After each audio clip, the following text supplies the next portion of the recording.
시청자 여러분 안녕하십니까? 건강한 생활 습관을 지켜드리는 후기 건강 뉴스 시작하겠습니다. 신종 코로나 바이러스 감염증 확진 사례가 잇따르고 있는 가운데 소독제나 살균제에 대한 허위 과장 광고가 기승을 부리고 있죠. 이에 환경당국이 승인을 받은 제품의 목록을 공개했습니다. 환경부는 정부에 신고하거나 승인받은 살균 소독제 285종의 목록을 최근 환경부 생활환경 안전정보 시스템인 초록누리와 질병관리본부 홈페이지에 게시했습니다. 해당 제품들은 안전기준과 코로나19 바이러스 소독을 위한 농도를 충족한 것으로 전문 방역자가 쓰는 감염병 예방용 소독제 81종과 집 등에서 사용하는 자가 소독용 살균제 204종으로 구분했습니다. 건강보험료를 적게 내는 하위 20% 가입자와 코로나19 사태로 특별 재난지역으로 지정된 대구와 경북 경산, 청도, 봉화 지역 하위 50% 가입자는 앞으로 석 달 동안 건보료 50%를 감면받게 됩니다. 보건복지부는 최근 이 같은 내용을 담은 건보료 경감 대상자 고시 개정안을 마련해 행정 예고했습니다. 대상자는 전국 835만 명으로 3월부터 5월까지 월 평균 3에서 4만 원의 건보료 경감 혜택을 받게 되며 이미 고지한 3월 보험료는 4월 건보료 고지 때 소급해 지원합니다. 국내에서 신체가 손상돼 한 해 동안 진료를 받은 환자의 수가 1,445만 명을 기록했고 관련 진료비로만 4조 4천억 원 이상이 쓰인 것으로 조사됐습니다.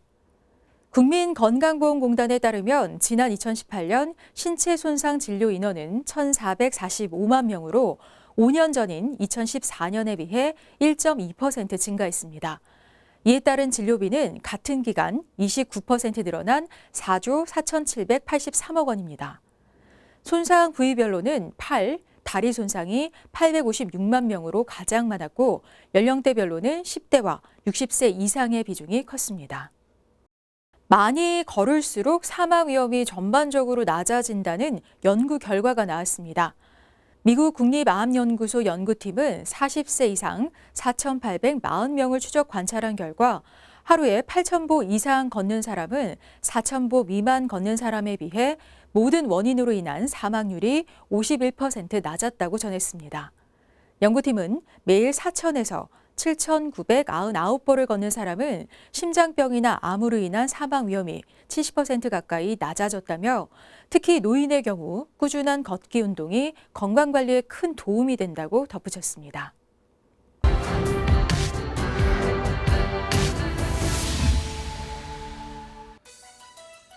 신종 코로나 바이러스 감염병이 미국과 유럽 등 전 세계로 퍼지자 세계보건기구 WHO가 팬데믹, 즉 감염병의 세계적 대유행을 선언한 상태입니다.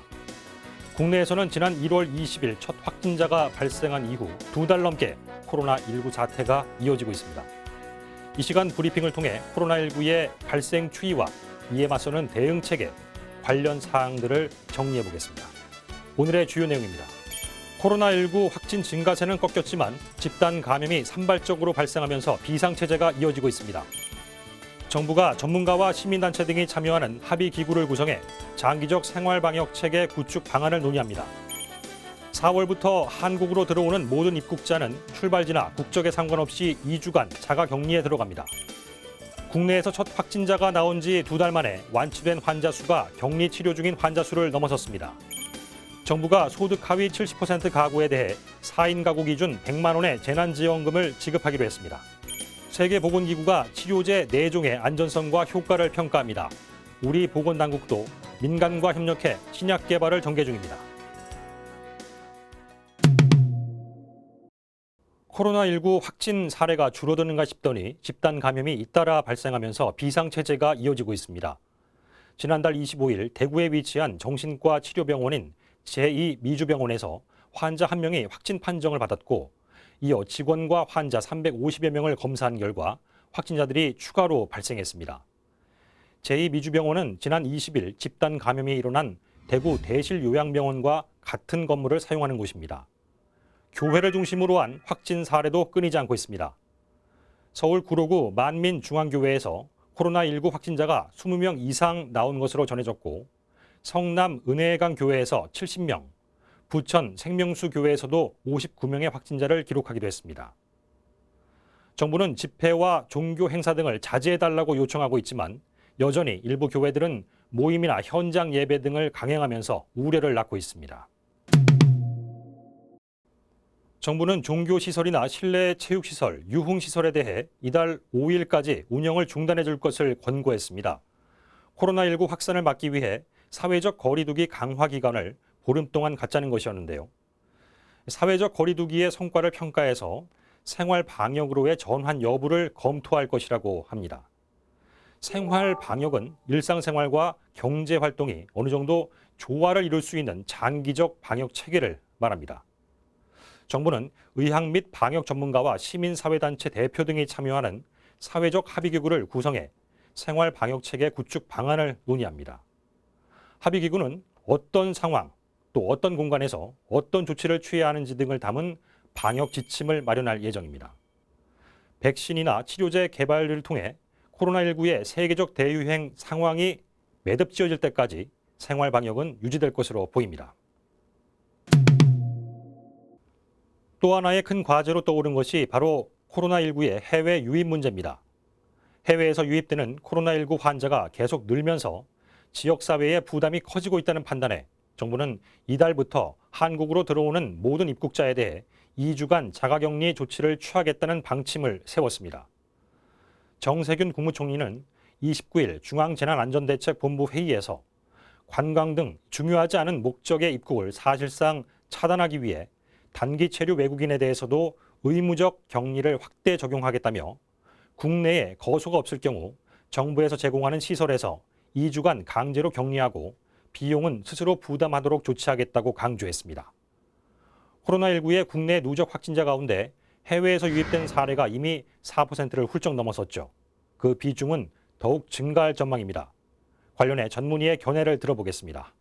가톨릭 관동대 국제성모병원 감염내과 신소연 교수입니다. 일일 신규 확진자 수만 보면은 안정기에 접어든 것 같이 보이지만 실제로는 그렇지 않습니다. 신천지 집단 감염에 따른 착시 효과를 거두어내면 대구 경북 지역을 제외한 지역에서는 점진적으로 증가하고 있습니다. 특히 서울 수도권 등은 이제 확진자가 점점 늘고 있는 상태입니다. 지속적으로 해외에서 유입이 되고 입국해서 잘 관리가 되지 않는다면 우리나라도 언제든지 감염자가 다시 폭증할 수 있습니다. 가능하다면 유입이 되는 인구를 줄이는 것이 우선시되어야 될 것이며 해외에 있는 우리 국민들이 입국을 하는 경우에 14일간 강력한 자가격리와 함께 증상이 있을 시 적극적인 검사를 통해서 지역사회 전파를 막아야 할 것입니다. 해외 각국으로부터 코로나19에 맞선 한국의 대응 체계에 대한 호평이 쏟아졌죠. 선제적 노력에 힘입어 국내에서 코로나19 첫 확진자가 나온 지 2달 만에 완치된 환자 수가 격리 치료 중인 환자 수를 넘어섰습니다. 중앙방역대책본부에 따르면 지난달 28일 0시 기준 코로나19에 감염됐다가 완치된 환자가 4,811명으로 집계됐습니다. 격리 상태에서 치료 중인 확진자 4,523명보다 많아진 겁니다. 완치율 또한 이날 처음 50%를 넘겼습니다. 문재인 대통령이 지난달 30일 청와대에서 주재한 제3차 비상경제회의에서 긴급 재난지원금 지급 계획을 밝혔습니다. 정부는 지방자치단체와 협력해 중산층을 포함한 소득 하위 70% 가구에 대해 4인 가구 기준 가구당 100만 원의 긴급 재난지원금을 지급하기로 결정했습니다. 문 대통령은 긴급 재난지원금은 신속한 지급이 중요한 만큼 서둘러 2차 추가경정 예산안을 제출하고 총선 직후 4월 중으로 국회에서 처리되도록 할 것이라며 국회에 협력을 당부했습니다. 정부는 저소득계층과 일정 규모 이하의 중소기업, 소상공인, 자영업자들을 위해 4대 보험료와 전기요금 납부 유예 또는 감면을 결정하기도 했습니다. 코로나19는 당장 치료제가 없어 공포감이 더 큽니다. 현재 세계 각국이 백신 및 치료제 개발에 박차를 가하고 있는데요. 이런 가운데 세계보건기구가 치료제 4종의 안전성과 효과를 비교할 계획이라고 밝혀 주목을 받았습니다. 최근 세계보건기구 측은 45개 이상의 국가가 기여하고 있는 연대 실험을 통해 4가지 다른 약물의 안전성과 효과를 평가할 것이라며 어떤 약물이 효과가 있는지에 대한 강력한 증거를 생성하는 데 필요한 시간을 극적으로 단축할 수 있는 역사적 실험이라고 전했습니다. 우리 보건당국도 민간과 협력해 신약 개발을 전개 중입니다. 완치자의 혈액에서 바이러스를 무력화시키는 항체를 골라내 치료제로 이용하는 항체 치료제 등이 연구됩니다. 더불어 앞으로 10년에 걸쳐 백신 실용화 기술 개발 사업단 구성이 이뤄집니다. 이상 코로나19 쿠키 브리핑이었습니다.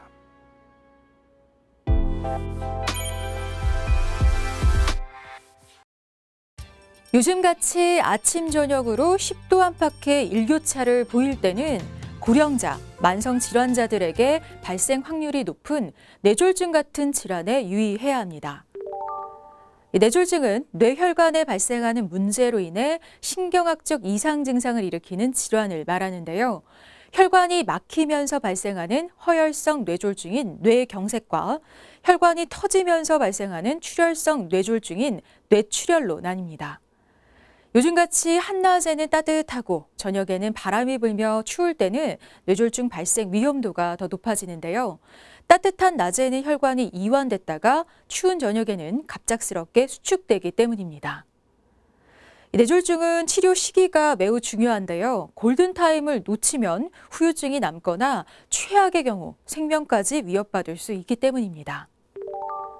뇌졸중의 치료 시기를 놓치지 않기 위해서는 뇌졸중의 전조 증상을 알아두는 것이 중요한데요.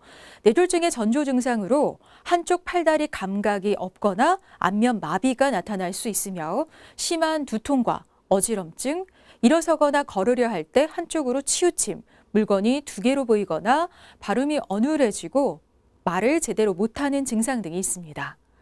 전조 증상은 일시적으로 나타났다가 사라지는 경우가 많아서 증상이 나타났을 때 주의 깊게 살폈다가 바로 병원을 찾아야 심각한 뇌 손상을 막을 수가 있습니다. 이 뇌졸중은 고혈압, 심장질환, 당뇨, 고지혈증 등이 위험 인자로 꼽히기 때문에 평소 이러한 기저질환을 앓고 있는 사람이라면 특히 주의해야 하고요. 운동 부족이 뇌졸중의 원인 중에 하나로 꼽히기 때문에 하루 30분이라도 규칙적으로 운동을 하면 뇌졸중을 효과적으로 예방할 수 있습니다. 신경과 전문의 박지연 선생은 뇌졸중의 경우 증상이 나타났을 때 빠르게 치료받는 것이 매우 중요하다. 뇌의 경우 한번 손상이 시작되면 다시 원래대로 회복되지 않기 때문에 큰 피해를 막기 위해서는 뇌졸중의 증상을 기억해 뒀다가 증상이 나타났을 때 신속히 병원을 찾아야 한다고 강조했는데요. 이어 최근 코로나19로 인해 사망하신 분들 중에는 뇌경색과 같은 순환기 질환을 앓으셨던 분들이 많다. 이런 때일수록 건강에 유의해야 하고 고혈압, 당뇨, 고지혈증 같은 만성질환이 있는 사람들은 면역력이 떨어진 상태이기 때문에 건강한 생활 습관은 필수이며 더욱 엄격하게 예방수칙을 지켜 코로나19를 예방해야 한다고 전했습니다.